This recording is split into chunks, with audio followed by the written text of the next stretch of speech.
A 45-year-old accountant presents to your GP clinic with 12 days of worsening facial pain, purulent discharge, and pressure over his maxillary sinuses.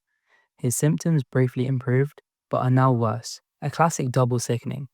He demands antibiotics. You suspect acute rhinosinusitis. But why does NICE classify this as a bacterial infection? And what about the first-line choice of antibiotic? By the end of this comprehensive 10-minute guide, you will master the assessment, diagnosis, and management of acute sinusitis for the UKMLA. Let's establish a high-yield definition. Acute sinusitis, or acute rhinosinusitis, is an inflammatory condition affecting both the paranasal sinuses and the nasal cavity mucosa. The rhino prefix is key. Inflammation rarely affects the sinuses without involving the nose. The acute classification means symptoms must be present for less than 4 weeks, with most cases resolving much faster than this. Whilst most people think of this as a childhood disease, the epidemiology paints a different picture. The incidence is high, around 2,500 cases per 100,000 person years. The peak incidence is surprisingly in 40 to 50-year-olds, though it is common across all ages.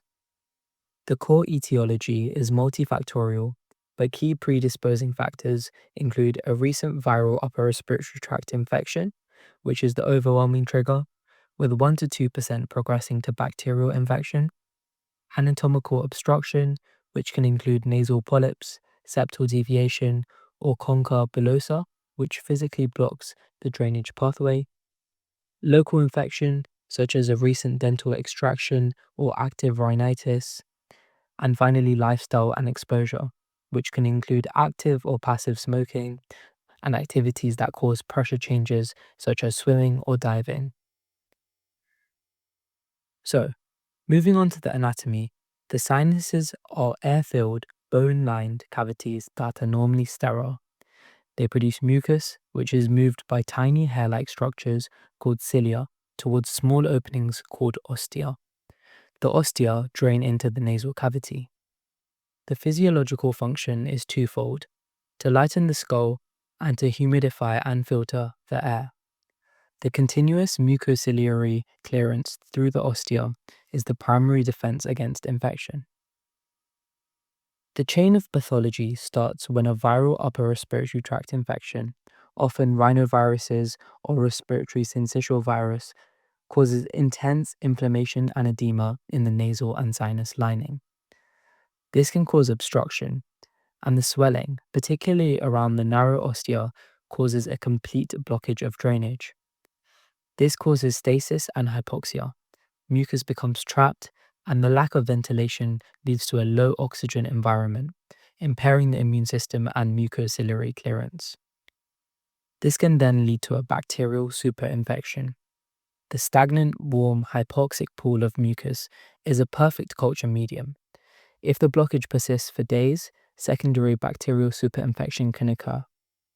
The primary bacterial pathogens involved are Streptococcus pneumoniae, Haemophilus influenza, and Moraxella catarrhalis.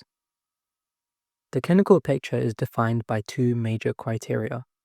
Firstly, the nasal symptoms, which can involve congestion, obstruction, and purulent or discolored discharge, which can be both anterior or posteriorly. Secondly, facial symptoms. Facial pain or pressure can occur over the affected sinus, and pain is often reported as worsening when the patient bends forward or lies down. Specific areas of pain can include the maxillary area, which is around the cheeks and upper teeth, the frontal sinus, which is around the forehead and the supraorbital area, and finally the ethmoid sinus, which is between or behind the eyes. Other symptoms can include hyposmia or anosmia, which is a reduced or absent sense of smell, fatigue, malaise, and a nocturnal cough due to postnasal drip. Fever is possible, but more common in bacterial cases. Acute sinusitis is a clinical diagnosis. In primary care, no routine investigations are necessary. Investigations are reserved for cases requiring specialist referral.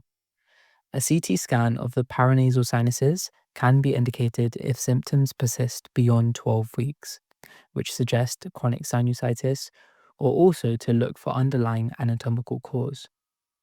An urgent CT or MRI with contrast is indicated if red flag symptoms are present, to rule out orbital or intracranial complications.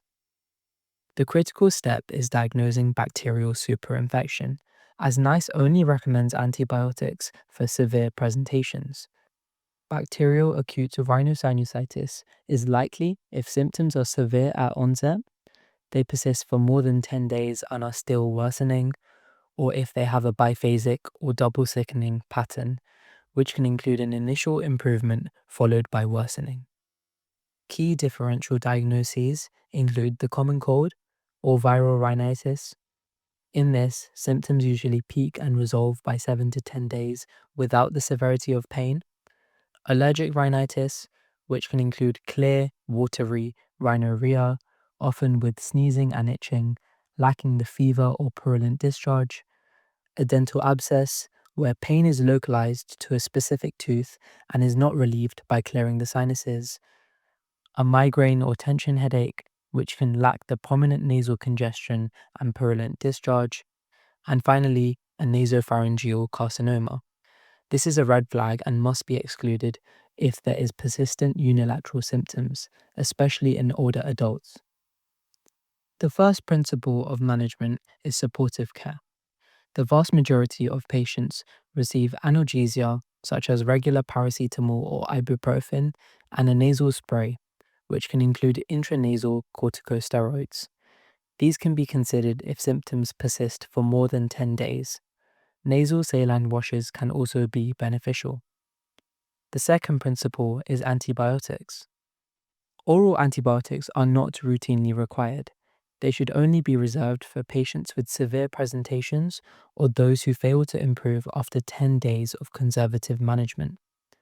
The first-line antibiotic, according to the BNF and NICE, is phenoxymethylpenicillin for 5 to 7 days. The second-line choice is coamoxiclav, which can be used if the patient is severely systemically unwell or at high risk of complications. If patients are allergic to penicillin, you can use doxycycline or clarithromycin. Complications are rare but demand urgent attention. Orbital cellulitis is an infection extending to the orbit, causing periorbital edema, erythema, visual disturbance, or proptosis. Intracranial extension, which is the most dangerous complication, can lead to meningitis or brain abscess via venous spread. And finally, a Pott's puffy tumor. This is rare but classic. Osteomyelitis of the frontal bone can cause a palpable, soft swelling over the forehead. These symptoms necessitate immediate referral to the hospital for urgent CT imaging and IV antibiotics. To recap, acute sinusitis is usually viral. The key is the 10-day duration rule. And phenoxymethylpenicillin is your UK first-line choice, but rarely needed.